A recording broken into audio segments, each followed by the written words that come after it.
बिस्मिल्लाहिर्रहमानिर्रहीम। अस्सलाम वालेकुम व्यूअर्स।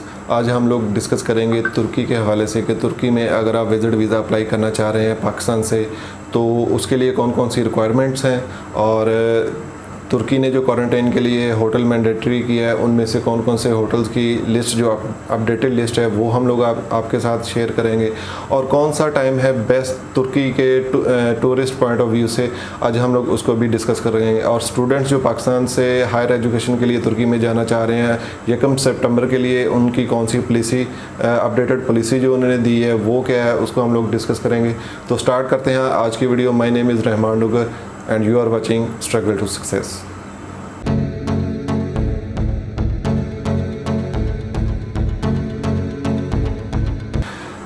तो जैसा कि आप लोग जानते हैं कि सबसे पहले किसी भी कंट्री में अप्लाई करने से पहले पाकिस्तान के जो ऑन अराइवल हैं वो 32 कंट्रीज़ हैं। बट अगर हम लोग तुर्की के लिए टूरिस्ट या बिज़नेस वीज़ा या व्हाट्सएवर जो भी वीज़े के लिए आप अप्लाई करना चाह रहे हैं उसके लिए वैलिड पासपोर्ट होना ज़रूरी है आपका।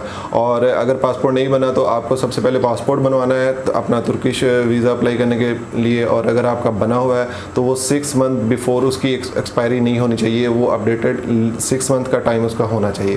तो टूरिस्ट पॉइंट ऑफ व्यू से कौन कौन सी रिक्वायरमेंट है जो तुर्किश एम्बेसी रिक्वायर करती है एक टूरिस्ट जो पाकिस्तान से वहाँ पे विज़िट करना चाह रहा है, तो उसकी रिक्वायरमेंट ये आपकी स्क्रीन पे शो हो रही होंगी। सबसे पहले जैसा कि मैंने आपको बताया कि आपके पास पासपोर्ट होना ज़रूरी है और अगर आपका पासपोर्ट एक्सपायर है तो जो प्रीवियस पासपोर्ट है वो भी आपने अटैच करके एम्बेसी में डिपॉजिट करवाना है। और 2 फोटोग्राफ आपने 5x5 की सेंटीमीटर की आपने बनवानी है विद वाइट बैकग्राउंड। इस चीज़ को बहुत ख़ास ख्याल रखिएगा कि वो उसकी जो फिनिशिंग है वो मैट फिनिशिंग पेपर पे उसका प्रिंट आपने निकलवाना है। 2 पिक्चर्स मैंने आपको बता दी, ये कंपलसरी हैं जब आप अपना वीज़ा फ़ाइल करेंगे तुर्की एम्बेसी में। और आपका नेशनल आईडी कार्ड होना चाहिए। और अगर आप 18 साल से आपके साथ आपकी फैमिली ट्रैवल करना चाह रही है या कोई चिल्ड्रन है जो बिलो 18 हैं तो उनका बेफॉर्म होना चाहिए, ठीक है जी। और उसके बाद कॉपी ऑफ फैमिली रजिस्ट्रेशन, ये जो FRC जिसको बोलते हैं, ये नादरा से बेसिकली इशू होता है।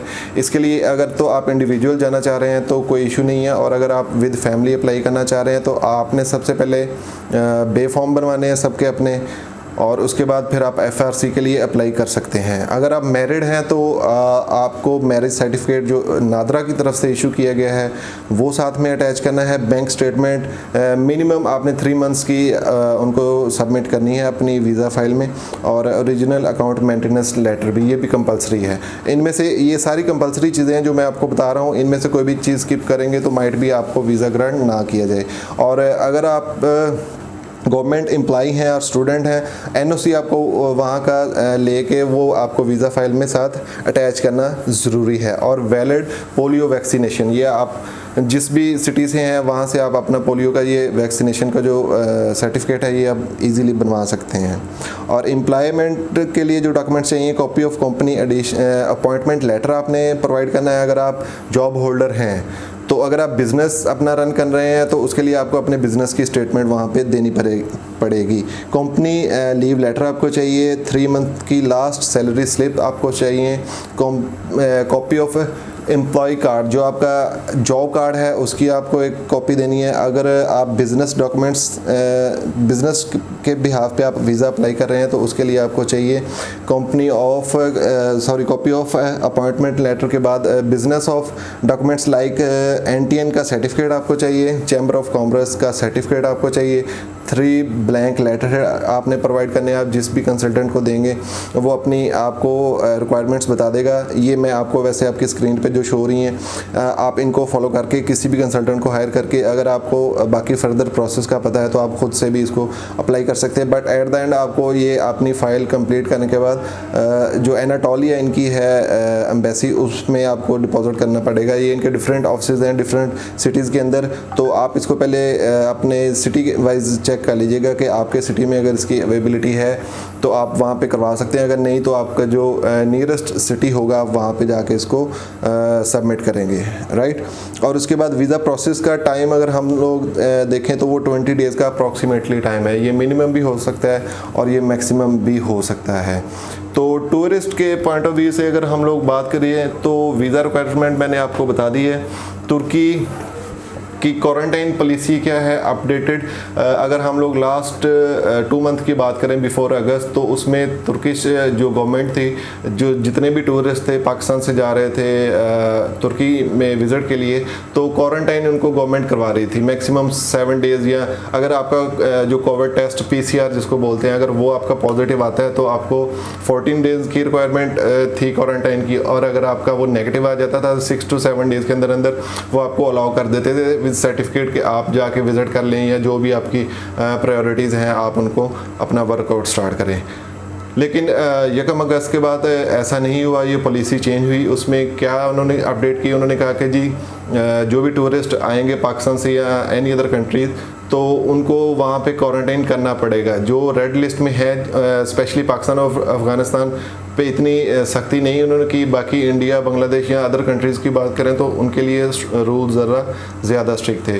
तो अगर आप वहाँ पे क्वारंटाइन करना चाह रहे हैं तो गवर्नमेंट ने अपडेटेड लिस्ट जो है, इससे पहले भी एक लिस्ट आई थी लेकिन उसमें से कुछ होटल्स को उन्होंने रिमूव कर दिया और कुछ नए होटल्स उसमें डाल दिए हैं। तो आपने कोशिश करनी है कि अगर आप विजिट वीज़ा पे वहाँ पे जाना चाह रहे हैं तो आपने क्वारंटाइन के लिए जो होटल बुक करना है, जो बेस्ट ऑफ द बेस्ट आपको लगे कि प्राइस वाइज या अकोमोडेशन वाइज या दूसरी सर्विसेज वाइज, आप उसकी जो भी बुकिंग करेंगे उसकी आपको फुल पेमेंट यहाँ पे पहले पे करनी पड़ेगी। और 72 आवर्स बिफोर का PCR जो है पैसेंजर कोविड रिपोर्ट वो आपको लेटेस्ट चाहिए होगी, और इन होटल का मिनिमम आपको 10 डेज़ का पे करना ही पड़ेगा, राइट। और इससे पहले ये पॉलिसी अपडेट इस वजह से इन्होंने यह होटल लिस्ट को चेंज इस वजह से किया कि सबसे पहले इन्होंने स्टार्ट किया था 2000 लिरा से। 2000 लिरा से स्टार्ट करने के बाद इन्होंने फिर कुछ होटल्स उसमें और ऐड किए जिनकी इन्होंने प्राइस 1600 लिरा रखी। फिर अब कुछ ऐसे होटल्स भी इन्होंने डाले हैं कि जिनकी अप्रॉक्सीमेटली 1200 लिरा तक प्राइस है पर नाइट के हिसाब से, पर अडल्ट के हिसाब से। तो इन चीज़ों को आप लोगों ने मेक श्योर करना है before you are going to visit your desired destination. और इसके अलावा मैं आपको कुछ चीज़ें और भी गाइड कर दूं कि जो पॉलिसी इन्होंने अब स्टूडेंट्स के लिए वहाँ पे निकाली है, जो पाकिस्तान से हायर स्टडी के लिए वहाँ पे जाना चाह रहे हैं, उनके लिए 1 सितंबर से पॉलिसी उन्होंने दी है। स्पेशली अफ़गानिस्तान और पाकिस्तान के जो स्टूडेंट्स हैं उनको 1 सितंबर से वो क्वारंटाइन उनके लिए मस्ट इन्होंने करार दे दिया है। तो जो स्टूडेंट्स भी वहाँ पे जा रहे हैं उनके लिए भी क्वारंटाइन मस्ट है। तो आप बेहतर यही है कि आप सितंबर के बाद जब भी अगर आपने अपना वीज़ा आपका वैलिड है और आप जाना चाह रहे हैं तो थोड़ा वेट एंड सी की पॉलिसी पे आप चलें। वहाँ के हालात सर्कमस्टांसेस बहुत ज़्यादा जल्दी लाइक आप कह लें कि चेंज हो रहे हैं, तो इन चीज़ों को आप अपने माइंड में रखिएगा। तो उम्मीद करता हूँ आपको आज की ये वीडियो पसंद हुई होगी, जिसमें हमने डिस्कस किया कि तुर्की के लिए विजिट वीज़ा कैसे अप्लाई कर सकते हैं, उसकी रिक्वायरमेंट्स कौन कौन सी हैं, कौन कौन सी चीज़ें आपने वैलिड देनी है। लाइक उनको रिजेक्ट करने में तो कोई इशू नहीं होगा, उसमें नुकसान आपका ही होगा, लेकिन आप कोशिश करें कि जो उनकी रिक्वायरमेंट ऐसे जो उन्होंने मांगी हुई है वो आप कंप्लीट करें, तो हो विद इन 20 डेज़ आपको वीज़ा ग्रांट कर दिया जाएगा। तो इस वीडियो को लाइक और कमेंट ज़रूर करें और शेयर करें। Thank you very much.